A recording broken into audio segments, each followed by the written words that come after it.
ನಾನು ಯಾವ ವರಗಳನ್ನು ಕೇಳತಕ್ಕವಳಲ್ಲ.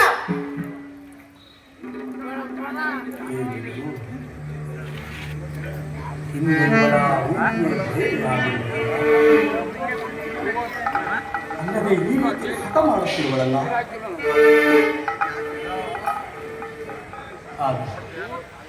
ಇವಳೇನು ಕಾರ್ಯ ಕೇಳಲಿ. ಕೈಕ ನಿನ್ನ ಆಸಕ್ತಿ ಆಗ ನನ್ನ ಮಗ ಶ್ರೀರಾಮಚಂದ್ರ ಸಾಕ್ಷಿಯಾಗಿ ನುಡಿಸಿಕೊಡುತ್ತೇನೆ. ಅದೇನು ಕೇಳದೇವಿ? ಈಗ ನನ್ನ ಮನಸ್ಸಿಗೆ ಸಂತೋಷವಾಯಿತೆ.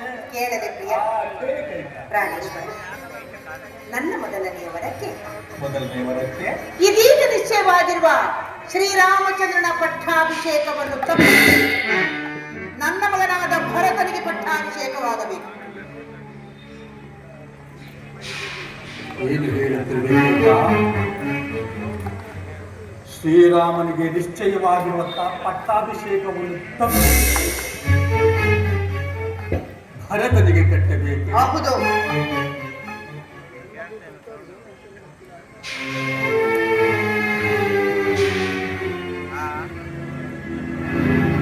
ಹಾಗಾದರೆ ನಿನ್ನ ಎರಡನೇ ವರವಾಗುವುದು?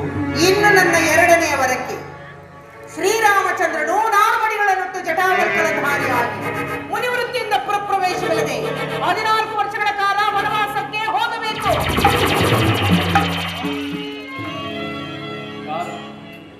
ಯಾರು ಮಾತನಾಡುತ್ತಿರುವರು? ಕೈಕೇಯಿ ಅಲ್ಲವೇ? ದಶರಥನ ಧರ್ಮಪತ್ನಿಯೇ? ಅನುಮಾನವೇ? ಅಲ್ಲ ಅಲ್ಲ, ಅವಳಂತೆಯೇ ವೇಷ ಧರಿಸಿಕೊಂಡು ಬಂದಿರುವ ಯಾವುದೋ ಭೂತವೆಂದು ತೋರುತ್ತಿದೆ. ಪ್ರಾಣೇಶ್ವರ, ನನ್ನ ರಾಮನನ್ನು ಅಷ್ಟೊಂದು ಪ್ರೀತಿಸುತ್ತಿದ್ದ ನನ್ನ ಕೈಕ ಇಂದು ಅವನಿಗೆ ವನವಾಸವನ್ನು ಯಾಚಿಸುವಳೆಂದರೆ ಸೂರ್ಯ ಚಂದ್ರನೇ ತಮ್ಮ ತಮ್ಮ ಗತಿಗಳನ್ನು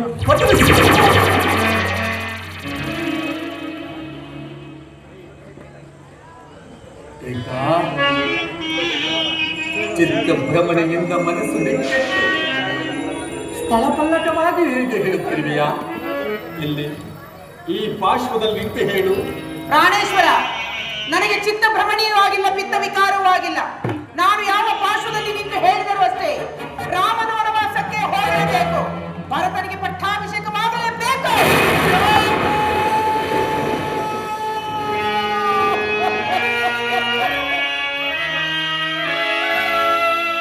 ಹರಸಿರಿಲು ಮಡಿದಿಹುದೇ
ರಾಮನನ್ನು ವನವಾಸಕ್ಕೆ ಹೋಗಿದ್ದು ನಿನಗೆ ಮನಸ್ಸಾದರೂ ಹೇಗೆ ಬಂದಿತ್ತು?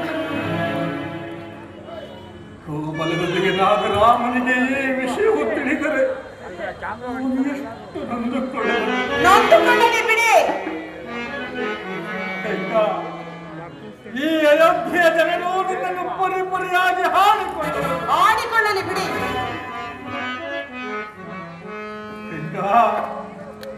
ನನ್ನ ರಾಮನ ವನವಾಸಕ್ಕೆ ಹೋಗಿದ್ದೆ ಆದರೆ ನನ್ನ ಪಂಚ ಪ್ರಾಣಗಳು ಹಾರಿ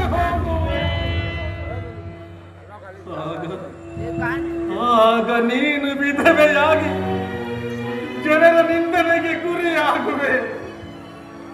ನನ್ನ ಮಾತನ್ನು ಕೇಳು ದೇವಿ, ನನ್ನ ಮಾತನ್ನು ಕೇಳು. ಪ್ರಾಣೇಶ್ವರ, ನೀವು ಎಷ್ಟು ಗೋಳಾಡಿದರೂ ನಿಮ್ಮ ಮಾತುಗಳನ್ನು ನಾನು ಕೇಳತಕ್ಕವಳಲ್ಲ. ರಾಮನಿಗೆ ವನವಾಸವೂ ಭರತನಿಗೆ ಪಟ್ಟಾಭಿಷೇಕವು ಇದು ಶತಸಿದ್ಧ. ಅಯ್ಯೋ, ರಾಮನ ಮೇಲೆ ನಿನಗೆ ಈ ಹಠ ಛಲ ಛಲ